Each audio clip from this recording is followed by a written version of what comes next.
নমস্কার, news now এর পর্দায় রাত 10টার সংবাদে আপনাদের সকলকে স্বাগত। আপনাদের সাথে রয়েছে আমি কাবেরী। পঞ্চায়েত নির্বাচনে বহু আসনে বিনা প্রতিদ্বন্দ্বিতায় জয়ের জন্য দলীয় কর্মকর্তা ও রাজ্যের মানুষকে ধন্যবাদ দিলেন প্রদেশ বিজেপি সভাপতি রাজীব ভট্টাচার্য। তার দাবি কাজের নিরিখেই এই জয়, তবে সন্ত্রাস প্রশ্নে আগাগোড়াই নীরব ছিলেন রাজীব ভট্টাচার্য। বৃহস্পতিবার সাংবাদিক সম্মেলনে প্রদেশ বিজেপি সভাপতি যে বক্তব্য রেখেছেন তার মধ্যে কথা হলো রাজ্যের গ্রামীণ এলাকায় বিজেপি সরকার যে ব্যাপক উন্নয়নমুখী কাজ করেছে তার নিরিখেই নির্বাচনের আগেই বিনা প্রতিদ্বন্দ্বিতায় বহু আসনে জয়ী হয়েছে পদ্ম শিবির। তবে রাজ্যে বিজেপির উপর সন্ত্রাসের যে অভিযোগ নিয়ে বারবার সরব হয়েছে বিরোধী শিবির, সেই অভিযোগ নিয়ে অবশ্য রাজীব বাবুর বক্তব্য ভিন্ন। বিজয়, এত পঞ্চায়েতে বিজয়, তার প্রেক্ষাপট কি? আপনারা জানেন যে সদ্য আমাদের লোকসভা নির্বাচন হয়েছে। এই নির্বাচনে ভারতীয় জনতা পার্টির যে রেজাল্ট হয়েছে সেটাও আপনাদের নিজেদের সাংগঠনিক দুর্বলতার কারণেই রাজ্যের বিরোধী শিবির অনেক পঞ্চায়েত আসনে প্রার্থী দিতে পারেনি দাবি করেন প্রদেশ বিজেপি সভাপতি। বিজেপির উপর মিথ্যে আরোপ দিয়ে বাম কংগ্রেস নির্বাচনী বৈতরণী পার হতে চাইছে বলে সাংবাদিক সম্মেলনে জানান রাজীব ভট্টাচার্য। সাংগঠনিক দুর্বলতাটাকে প্রকাশ করার যে তারা শাসক দলের উপর মিথ্যা আরোপ দিয়ে তারা এই নির্বাচনের বৈতরণী পার হওয়ার চেষ্টা করছে, সেটা মানুষ। উল্লেখ্য, পঞ্চায়েত নির্বাচনের আগে সন্ত্রাসের ঘটনায় একাধিকবার উত্তপ্ত হয়ে ওঠে রাজ্য। দক্ষিণ জেলায় দুষ্কৃতী হামলায় মারা যান বাম প্রার্থী বাদল শীল। টেপানিয়া ও বিশালগড় সহ বিভিন্ন স্থানে চলে হামলা ও মারধর। সবকটি ক্ষেত্রেই বিজেপির দিকে উঠে অভিযোগের আঙুল। প্রাসঙ্গিক এসব প্রশ্ন নিয়ে অবশ্য এদিন নীরব ছিলেন প্রদেশ বিজেপি সভাপতি। তার বক্তব্য, গ্রামীণ মানুষের আস্থার ফলেই নাকি নির্বাচনের আগেই বিপুল আসনে জয়ী হয়েছে বিজেপি দল। ব্যুরো রিপোর্ট, নিউজ নাও। রাজ্যের স্কুল কলেজের ছাত্রছাত্রীদের মধ্যে এইডস ও নেশার বাড়বাড়ন্তে উদ্বেগ প্রকাশ করে রাজ্য সরকারকে নোটিশ পাঠালো ত্রিপুরা হাইকোর্ট। বুধবার হাইকোর্টের প্রধান বিচারপতি অপরেশ কুমার সিং ও অরিন্দম লোধের বেঞ্চে ওঠা এইডসের বাড়বাড়ন্তের মামলায় রাজ্য সরকারের শিক্ষা স্বাস্থ্য দপ্তর ও এইডস কন্ট্রোল সোসাইটিকে বাদী করে কিভাবে ছাত্রছাত্রীদের মধ্যে এইডস ও নেশার বাড়বাড়ন্ত ঠেকানো যায় এবং তারা এখন পর্যন্ত কি ব্যবস্থা নিয়েছেন তা জানতে চেয়ে নোটিশ পাঠায় আদালত। 2 সপ্তাহের মধ্যে আদালতের নোটিশের জবাব দিতে হবে রাজ্য সরকার সহ এইডস কন্ট্রোল সোসাইটিকে। জানা যায়, রাজ্য আইন সেবা কর্তৃপক্ষের কার্যকরী চেয়ারম্যান বিচারপতি টি অমরনাথ গৌড় রাজ্যের স্কুল কলেজের ছাত্রছাত্রীদের মধ্যে ইনজেকশনের সিরিঞ্জ ব্যবহার সহ অন্যভাবে এইডস ও নেশার বাড়বাড়ন্তের ঘটনা জানিয়ে ত্রিপুরা হাইকোর্টের প্রধান বিচারপতি অপরেশ কুমার সিংকে একটি চিঠি লিখেন। সেই চিঠির ভিত্তিতেই বিষয়টির গুরুত্ব বিবেচনা করে ত্রিপুরা হাইকোর্ট মামলাটি গ্রহণ করে। এদিন রাজ্য সরকারের পক্ষে মামলার নোটিশ গ্রহণ করে সরকারি আইনজীবী কোহিনুর নারায়ণ ভট্টাচার্য এমনটাই জানান।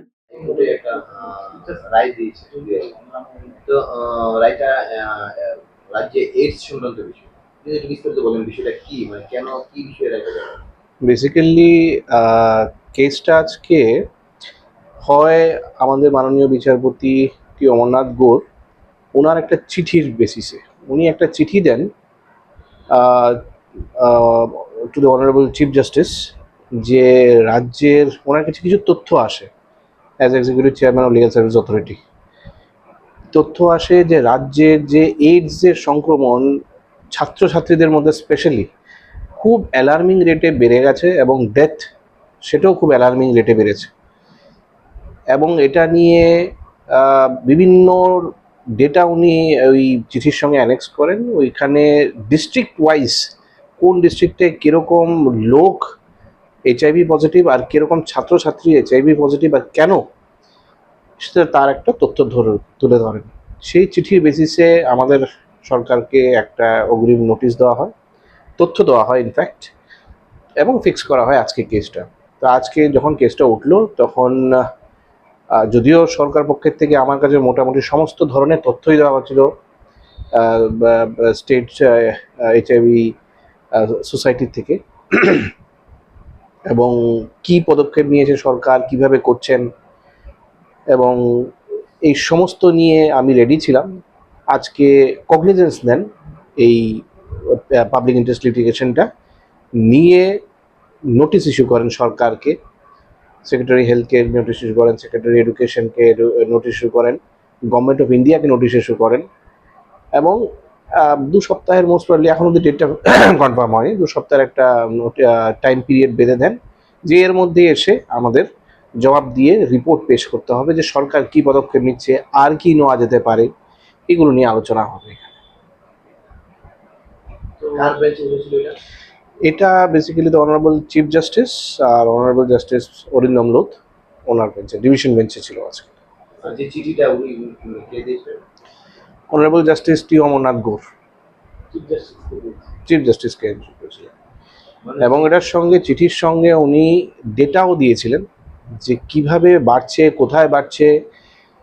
বেসিক্যালি বাড়ছে যেটা কনসার্ন হচ্ছে স্কুল, কলেজ, ইনস্টিটিউশন, এডুকেশন ইনস্টিটিউশনের মধ্যে দেখা যাচ্ছে সিরিঞ্জ ড্রাগসের ক্ষেত্রে ইউজ করার ক্ষেত্রে বেশি বাড়ছে। সেটা কিভাবে চেক করা যায় এবং এখন দেখা যাচ্ছে যে ছাত্রছাত্রীরা বাইরে পড়তে যাচ্ছে, বহিরাজ্যে যে যাচ্ছে, এখানে কেউ কি পজিটিভ আছে, থাকলে কি সেখান থেকে সংক্রমণ ছড়াতে পারে, এটা একটা বড় কোশ্চেন হয়ে দাঁড়িয়েছে এবং এটাই খুঁটিয়ে দেখা হবে। সাম্প্রতিককালে স্কুল কলেজ পড়ুয়াদের মধ্যে মারণব্যাধি এইডসের সংক্রমণ ক্রমশ বৃদ্ধি পাওয়া এবং বুধবার হাইকোর্টের ডিভিশন বেঞ্চে যে নির্দেশ জারি করেছে সে সম্পর্কে বিস্তারিত জানার জন্য আমরা যোগাযোগ করেছিলাম ত্রিপুরা এইডস কন্ট্রোল সোসাইটির প্রজেক্ট ডিরেক্টর ডক্টর সমর্পিতা দত্তের সঙ্গে, তবে তিনি কোনো প্রতিক্রিয়া দিতে চাননি। ব্যুরো রিপোর্ট, নিউজ নাও।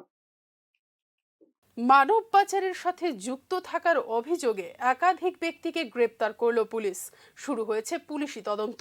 পুলিশ ও বিএসএফ এর নিরাপত্তার মধ্যেই রাজ্যে রমরমাভাবে চলছে মানব পাচার চক্র।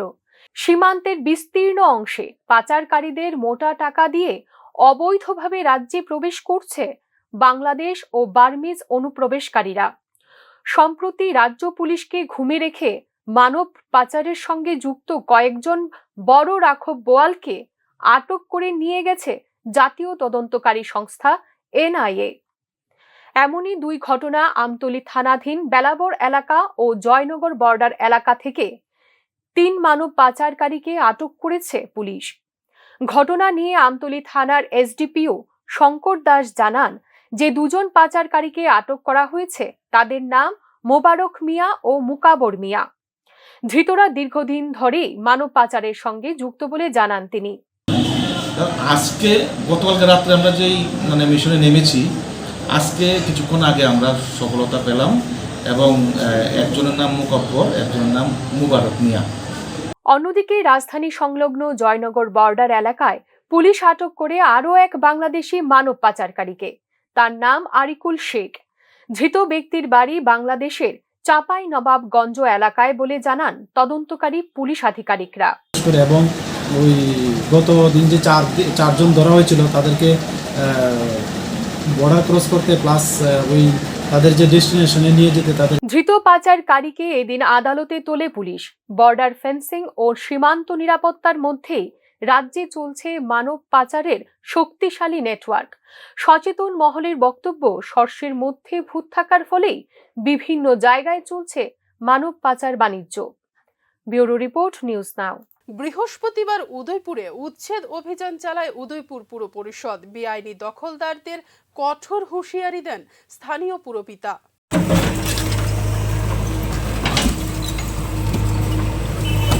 এদিন শহরের বেশ কয়েকটি এলাকায় বেআইনি দখলদারদের উচ্ছেদ করতে অভিযান চালায় পুর পরিষদ। মূলত সরকারি ড্রেন ও জায়গা দখল করে যারা ব্যবসা বাণিজ্য করছে তাদের উচ্ছেদ করার জন্য চলে অভিযান। এই বিষয় নিয়ে স্থানীয় পুরপিতা শীতল চন্দ্র মজুমদার জানান, বারবার আবেদন করার পরও পুর পরিষদের আবেদনে সাড়া দেয়নি দখলদার ব্যবসায়ীরা, তাই বাধ্য হয়ে উচ্ছেদ অভিযান চালানো হচ্ছে বলে জানিয়েছেন তিনি। এই কারণে আমাদের অভিযান, আমরা আমাদের আজকের যে আমাদের মাইকিং সেটাও নিশ্চয়ই শুনেছেন, আমরা কাউকে উচ্ছেদের পক্ষে নই। ততক্ষণ পর্যন্ত আমি কাউকে এখান থেকে উঠে যেতে বলবো না যতক্ষণ পর্যন্ত আমি ওদেরকে ব্যবসা করার জায়গা ঠিক করে দিতে পারছি না। আমরা তবে পুর পরিষদ উচ্ছেদ অভিযানের পক্ষপাতী নয় বলে উল্লেখ করেন পুরপিতা শীতল চন্দ্র মজুমদার।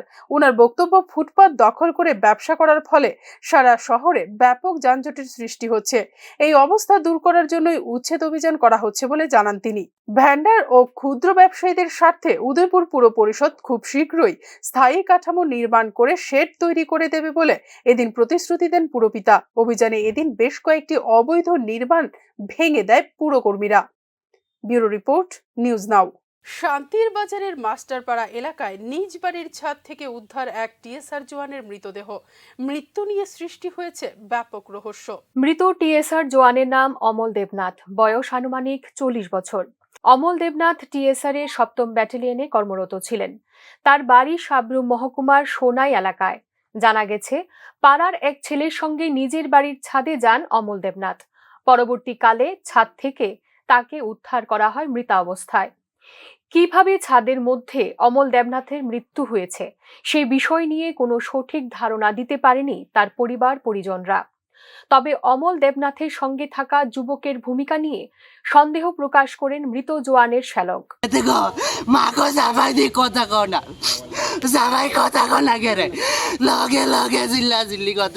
মানুষ যাইতে যাইতে দেখে আমার জন্ম আর নাই। অমল দেবনাথের মৃত্যুর ঘটনার তদন্ত শুরু করেছে স্থানীয় থানার পুলিশ। এদিন শান্তির বাজার জেলা হাসপাতালে মৃতদেহ ময়নাতদন্তের পর পরিবারের লোকজনদের হাতে তুলে দেওয়া হয়। রহস্যজনক এই মৃত্যু নিয়ে বিশেষ কিছুই জানায়নি স্থানীয় থানার পুলিশ। তবে ধারণা করা হচ্ছে, ময়নাতদন্তের রিপোর্টের পরই স্পষ্ট হয়ে যাবে কিভাবে মারা গেলেন এই টিএসআর জওয়ান।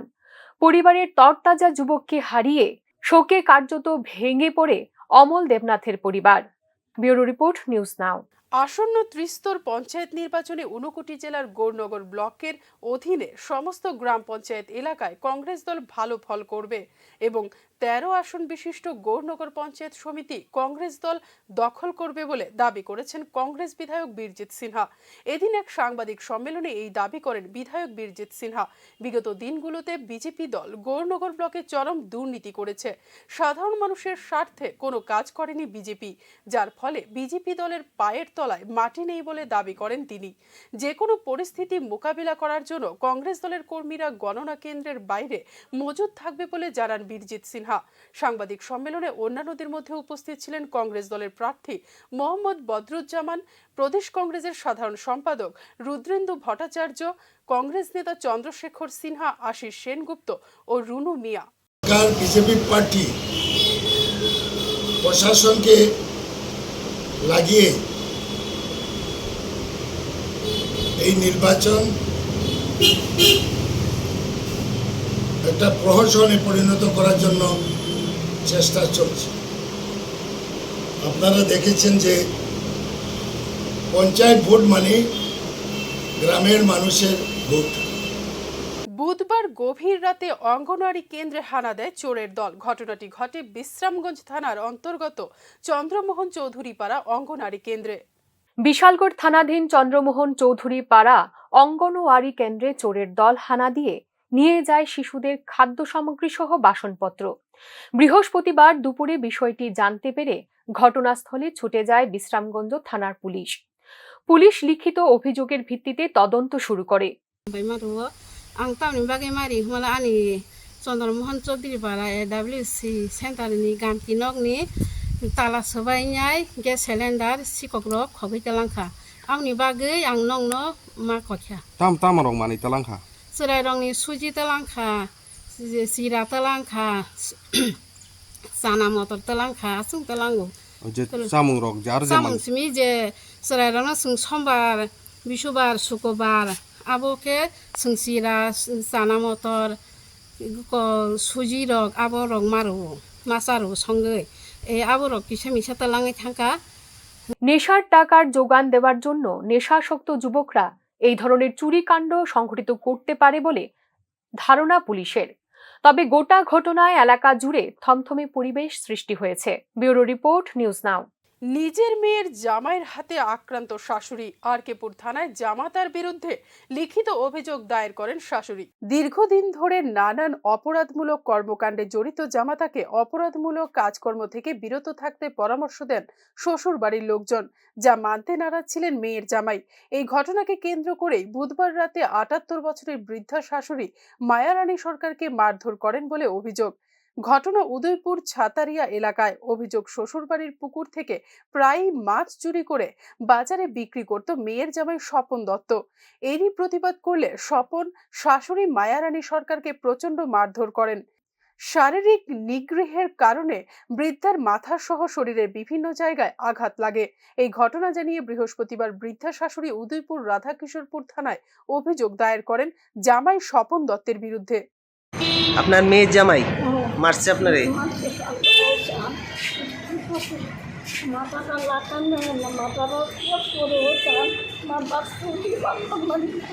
কবে মারছে আপনারে? হ্যাঁ, পরশুদিন রাত্রে?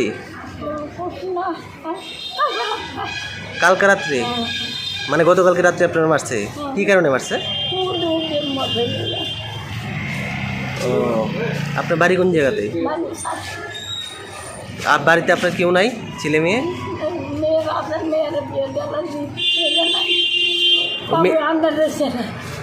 মেয়ে কি আপনার বাড়িতে থাকে এখন, মেয়ে জামাই নিয়ে?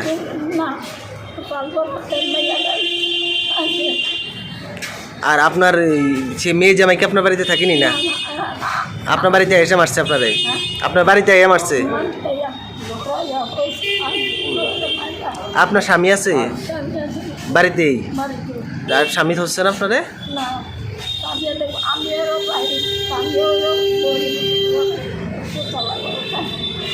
আলাদা করে থাকে? কি নাম আপনার? মায়ারানী সরকার। আর আপনার মেয়ের জামাই নাম কি? স্বপন দত্ত।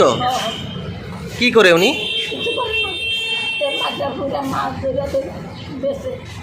মাছ বিক্রি করে। পুলিশ অভিযোগ পেয়ে ঘটনার তদন্ত শুরু করে। তবে গোটা ঘটনায় এলাকা জুড়ে তীব্র উত্তেজনার সৃষ্টি হয়। ব্যুরো রিপোর্ট, নিউজ নাও।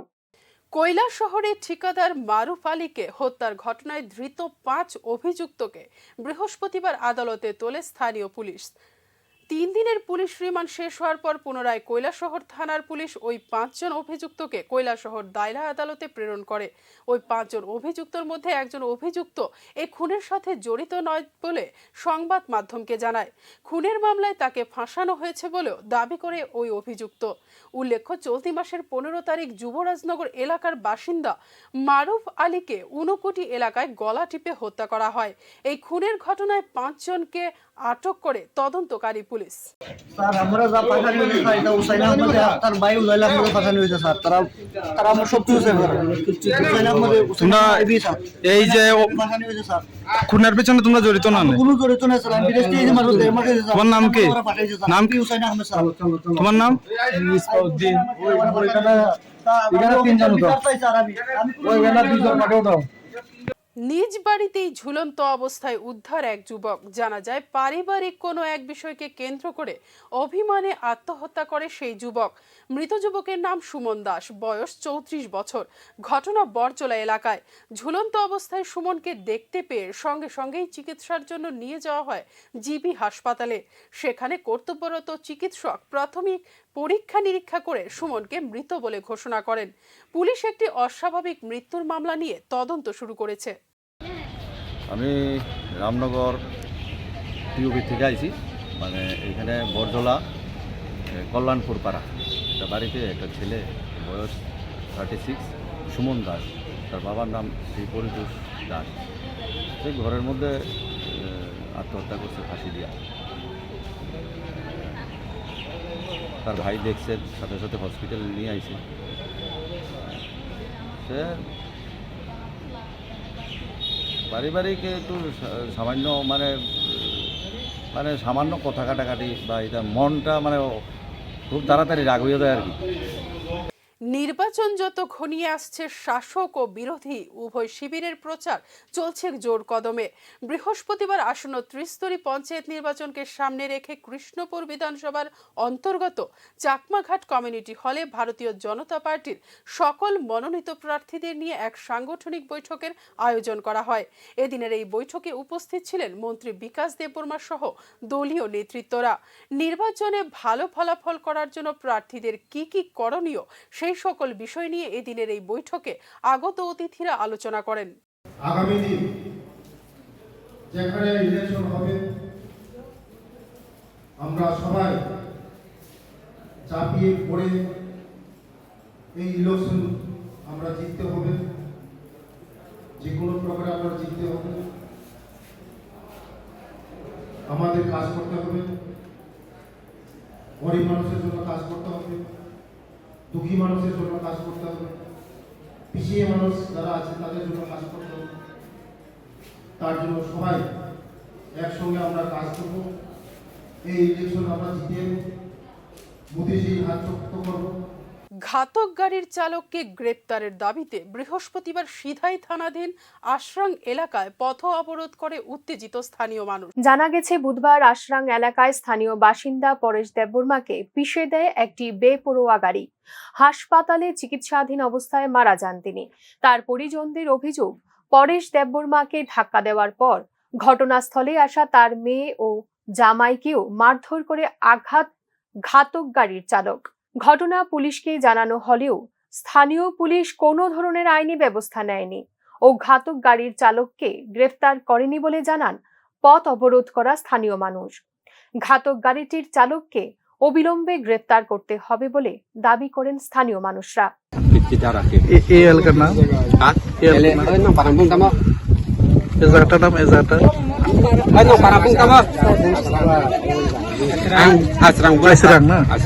কোন পিএস অন্তর্গত?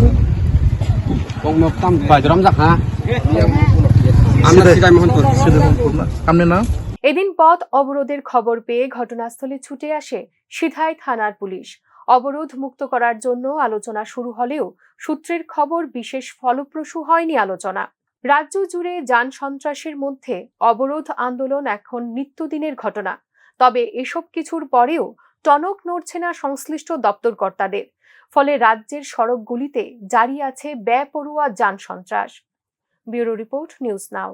নেশার বাড়বাড়ন্তের ফলে সাব্রুম মহকুমা এলাকায় যেভাবে HIV, হেপাটাইটিস সহ বিভিন্ন ধরনের সংক্রামক রোগ দিন দিন বেড়ে চলছে, তা নিয়ন্ত্রণের লক্ষ্যে বৃহস্পতিবার আয়োজিত হয় এক সচেতনতামূলক শিবির। এদিনের এই শিবিরে বিভিন্ন বিদ্যালয়ের ছাত্রছাত্রী, কলেজ পড়ুয়া, বিদ্যালয়ের শিক্ষক, গ্রাম প্রধান সহ সাব্রুম মহকুমার বিভিন্ন অংশের লোক অংশগ্রহণ করেন। উপস্থিত ছিলেন সাব্রুম নগর পঞ্চায়েতের চেয়ারপারসন রমা পোদ্দার দে, রাজ্যের হেপাটাইটিস ফাউন্ডেশনের প্রতিষ্ঠাতা সভাপতি ডক্টর প্রদীপ ভৌমিক সহ অন্যান্য আধিকারিকরা। কর্মসূচির শেষে গত বছর দুর্গাপুজোয় সাব্রুম মহকুমা এলাকায় যে ক্লাব নেশা বিরোধী কর্মসূচিতে শ্রেষ্ঠ স্থান অধিকার করে, সেই ভারত সংঘ ক্লাবকে সম্মানিত করা হয়। এদিন আগত অতিথিরা নেশার কুফল সম্পর্কে আলোচনা করেন। যারা ড্রাগ নেয় তারা হেপাটাইটিস বিতে বেশি ভোগে, তারা হেপাটাইটিস সিতে বেশি ভোগে এবং HIV-তে বেশি ভোগে। এবং এই কারণে আমাদের রাজ্যে গত কয়েক মাসে বা কয়েক বছরে HIV বাড়ছে। সকলেই শঙ্কিত এবং ত্রস্ত, কেন HIV বাড়ছে, কিন্তু আমরা ড্রাগ নিয়ে ঠিক সেভাবে কথা বলে উঠতে পারছি না। আমাদের আরও বেশি জোরে আমাদের গলাটা ছেড়ে কথা বলতে হবে। ড্রাগের বিরুদ্ধে আমাদের কথা যদি বলি, এই যে রোগগুলি রয়েছে হেপাটাইটিস B, C, HIV যেমন আমরা আটকাতে পারবো, তেমনি অনেকেই দেখবেন যারা ড্রাগ নিচ্ছে ওরা হঠাৎ করে অসুস্থ হয়ে যায়, জ্বর হয়ে যায়, আর সুস্থ করা যায় না। কারণ ওদের শরীরে এমন কিছু সংক্রমণ ঘটে B, C, HIV-র বাইরেও, যেগুলি আর সুস্থ করা যায় না। তেমনি তার ব্রেইনের ক্ষতি হয়ে যায়, সে চিন্তা করতে পারে না, তার মেমোরি নষ্ট হয়ে যায়। এই ধরনের বিভিন্ন সমস্যা বা শারীরিক সমস্যা তাদের দেখা দেয়। তাই সার্বিকভাবে আমি আবারও এটাই বলবো, ড্রাগ বা নেশা জাতীয় জিনিসগুলি শুধু যে ব্যক্তি নিচ্ছে তার যেমন সমস্যা, তার মাথা থেকে পা পর্যন্ত বিভিন্ন রোগ যেমন দেখা দেয়, সেটা আমাদের সমাজের সমস্যা। 5 বছর পালিয়ে থাকার পর পুলিশের হাতে ধরা পড়ল পক্সো আইনে অভিযুক্ত ধৃতের নাম বিশাল দেব, বাড়ি টাউন প্রতাপগড়। 2019 সালে তার বিরুদ্ধে পক্সো আইনে একটি মামলা রয়েছে। পশ্চিম থানার পুলিশ তাকে গ্রেপ্তার করেছে। ঘটনা নিয়ে বিস্তারিত জানান পশ্চিম থানার পুলিশ আধিকারিকরা। শোনা যাক তাদের বক্তব্য। কবে নাগাদ অ্যারেস্ট করেছে? গতকাল একটা গোপন খবরের ভিত্তিতে বিশাল দেব পিতা চন্দন দেব টাউন কর্তব্য তাকে আমরা অ্যারেস্ট করি। তার বিরুদ্ধে একটা ওয়ারেন্ট ছিল, অনেকদিন ধরে সে পলাতক ছিল। একটা স্পেশাল পক্সো 37/2019 কেস কানেকশন আমরা তাকে অ্যারেস্ট করি এবং আজকে তাকে আমরা আদালতে প্রেরণ করি। মানে কতদিন ধরে সে পলাতক ছিল? 2019 থেকে পলাতক ছিল। এখনকার মতো সংবাদ এই পর্যন্তই। আমাদের পরবর্তী আপডেটস পেতে চোখ রাখুন নিউজ নামের পর্দায়।